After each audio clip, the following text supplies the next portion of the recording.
Hello everyone, my name is Maggie Aschmeyer and I am a current senior at the College of William & Mary. I am majoring in music and part of my requirement to graduate includes completing a senior project of some sort, such as a recital, a lecture, a paper, a piece of composition, etc. Whatever I choose, there needs to be some sort of public performance element, and I was originally planning to present my work in person on campus at the end of April. However, due to the outbreak of COVID-19, I have had to do some rearranging. So instead of a live lecture, I have decided to produce this video, as I figured it was the most efficient method to show you what I have been working on. To synthesize what I have learned over the past 4 years, I have written, recorded, and produced an EP of 4 original songs. As of right now, I have released them on SoundCloud and included the link below in the description if you want to give them a listen. My goals for this project were to demonstrate how my songwriting abilities have developed over the past 4 years, as well as showcase what I've come up with as the result of my composition classes. I also wanted to gain experience directing a group of performers, leading a live sound recording session, and arranging for instruments other than guitar, which is my main instrument. Finally, the sound mixing portion of this project has allowed me to demonstrate my proficiency with Adobe Audition, as well as learn a few new things along the way. With all that said, let's get into the details.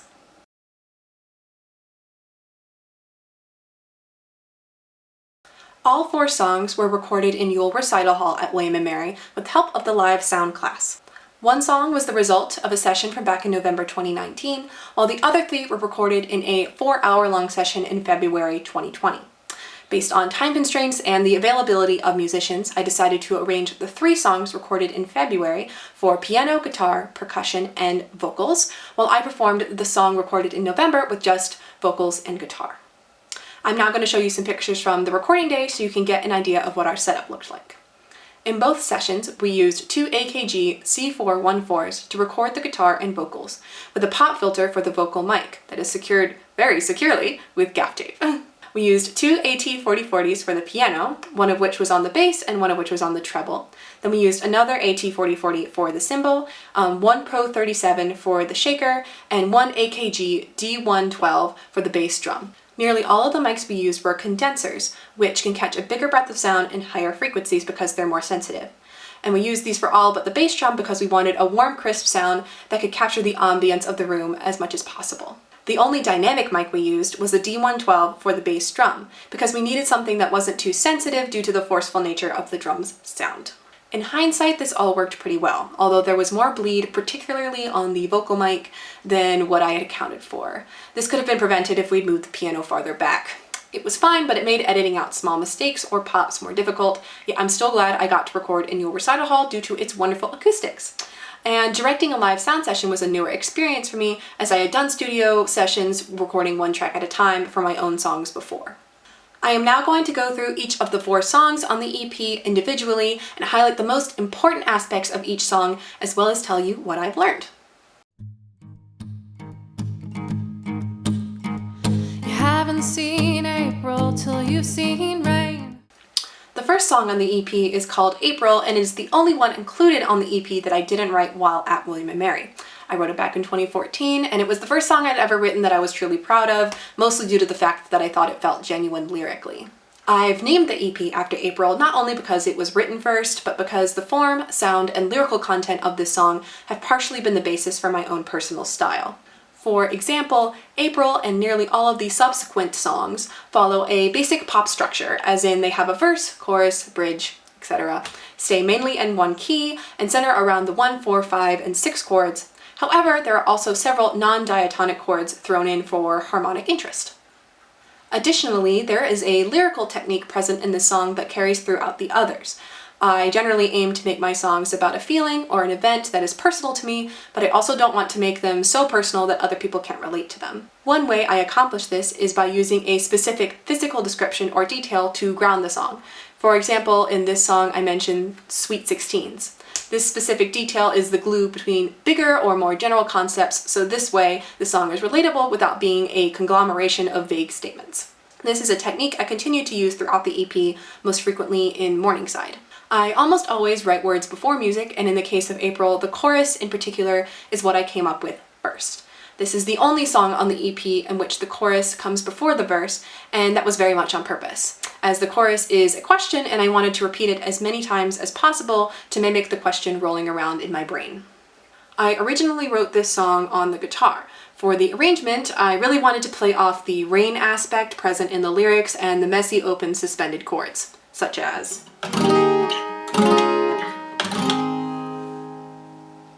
This resulted in the falling arpeggios played high on the piano.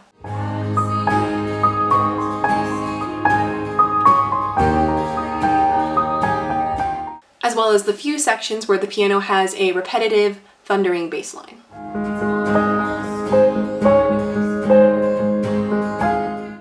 In rehearsal, we had the rhythm played by the guitar mimicked by a shaker. However, after playing back the first few takes during the recording session, I decided that this was a bit overkill, or at least too much of a blatant rain metaphor.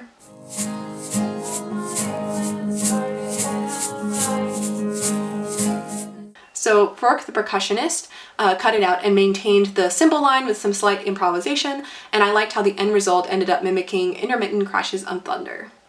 Do I mind remembering why?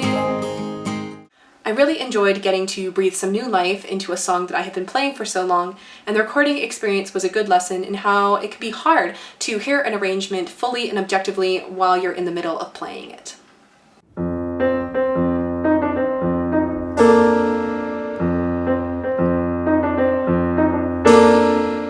The Dark is the second song on the EP. I wrote the song for my composition class in spring of 2018, where I challenged myself to write something on the piano that used a lot of jazz chords, aka 6th and 7th chords, however, there are many more options. I had always wanted to write a Sarah Bareilles-inspired poppy piano ballad, but as the song progressed and I received feedback from my classmates in composition, I decided to slightly slow the tempo and sing more lightly to embrace the jazzier direction the song seemed to be going in. The song is mostly in the key of F major, however it briefly modulates to D minor a couple of times during the chorus, and it makes use of a lot of chromatic movement in the piano bass to switch between chords. I decided to forego the guitar while arranging the song for a couple of reasons. Again, back when I was workshopping the song in composition class, I had created and played a version with a separate bass line and a louder, more complicated percussion line. But my classmate suggested that the arrangement needed to be simplified so that the piano could provide the main drive and the vocals could shine through. I thought of these suggestions while playing around with potential guitar parts for this version of the song, and I found that I still agreed with them. The song just sounded too busy with more instruments, in this case guitar. Additionally, the song is about feeling hollow, so I didn't want to clog up the accompaniment too much. Moving to post-production, this song was the most difficult to mix due to the fact that it had the loudest piano part. Essentially, the piano bled so much on the vocal mic that I had to cut one of the piano AT4040s out entirely so that the vocals wouldn't be overwhelmed. I chose to do away with the higher piano microphone as the song takes place mainly in the piano's mid and lower register, and I wanted to lose as little of what the AT4040s captured as possible. I also decided to use a compressor to enhance the vocals. What this did was compress the dynamic range of the track, meaning that the quieter parts got louder and the louder parts got quieter. Since the piano was overpowering the vocals, the compressor evened the two out and gave a boost to the breathier parts of my vocal performance. Have been stuck in this rut for years. It's cold, but it's home. Alone, nothing to fear. Have been stuck in this rut for years. It's cold, but it's home. Alone, nothing to fear. Still, due to this bleed and the fact that the vocal part is mostly in my mid-range, which is where my voice is strongest, I had to go in and monitor the vocal track's volume to keep it from peaking. There was also a fair amount of rumble on the cymbal track, which I removed with a high-pass filter that cut out any noise below 175 Hz.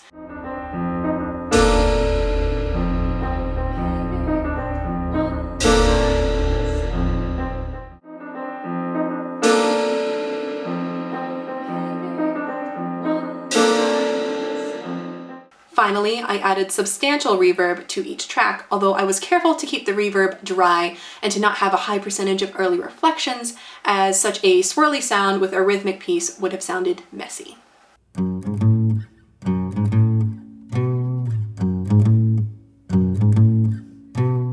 As I mentioned earlier, this song was not recorded with the others, but during a session back in fall of 2019. I had been listening to a lot of music that featured and revolved around bass lines played on a guitar, so that was something I wanted to try. I also wanted to try writing something that embraced more of a folk tone. This song features the highest number of non-diatonic chords out of all of the songs on the EP, and this is partially because I wrote it based on sliding power chord shapes, which I turned into cluster chords by not barring the neck and playing all of the strings. For example, this would be the power chord with this shape.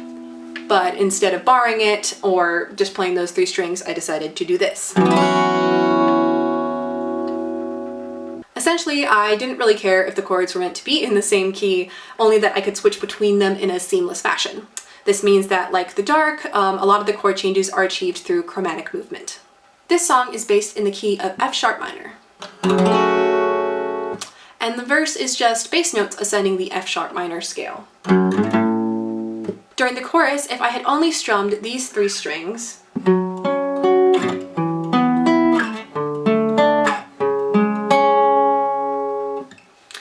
I would have produced power chords with only the root and the fifth, with no major or minor tonality. However, since I strummed all the strings and added in additional notes, the result is this.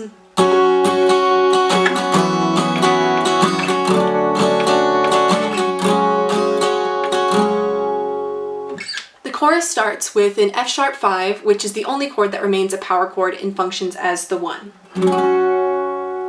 Then I slide down to a C sharp minor plus a 4th, which is the minor 5. Then to D major 7, which is the major 6th in the key of F sharp minor, and then finally down to C sharp suspended 4, which functions as the major 5. The chorus ends back on a full F sharp minor. During the bridge, the song loosely enters the key of D major. It begins with G major 7 plus 4, which, since D major is the 6th chord in the key of F sharp minor, it is the 4 of 6.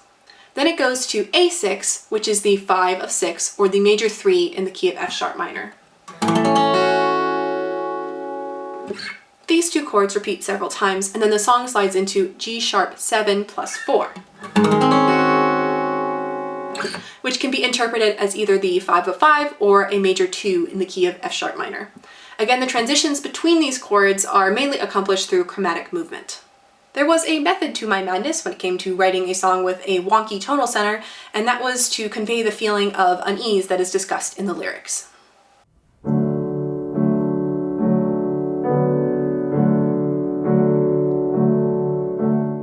Finally, the last song in the EP is called Morningside.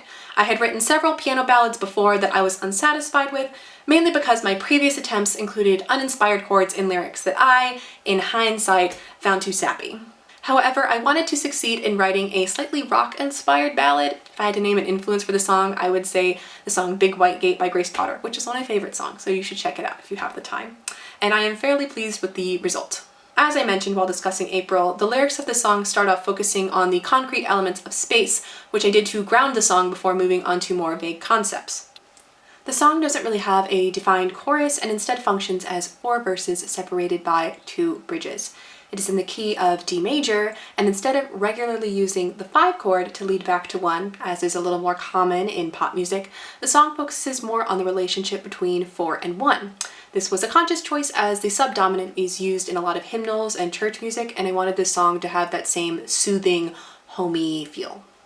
I was conscious throughout the arrangement process that I really wanted this song to sound as warm and familiar as possible, like the sort of song that you would sing around a campfire. This meant that I just had some basic guitar strumming over the piano's block chords and some cymbal over the top for embellishment. I wish I knew how to stop watching the cars go by. Oh, I need my view here on my morning side.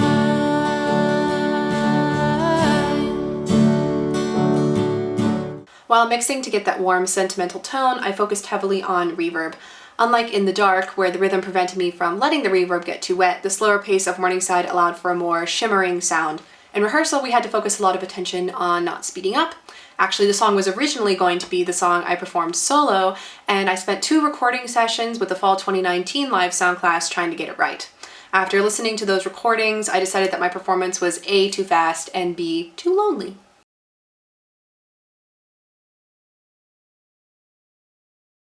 Now that I have completed the project, I will say that I'm happy with the result. My final recordings are not perfect, but I'm glad I experienced the process of independently writing, arranging, recording, and mixing. As I mentioned earlier, I have posted the songs on SoundCloud if you want to have a listen. At the time that I'm making this video, I'm working on getting my songs copyrighted, and hopefully by the time this goes up, my application will have gone through. As far as future plans go for this project, I am looking into releasing these recordings in a more official capacity on either Apple Music or Spotify, or maybe using them as a baseline for a full-length album. I haven't completely decided yet, although due to the pandemic, I do certainly have a lot of free time on my hands.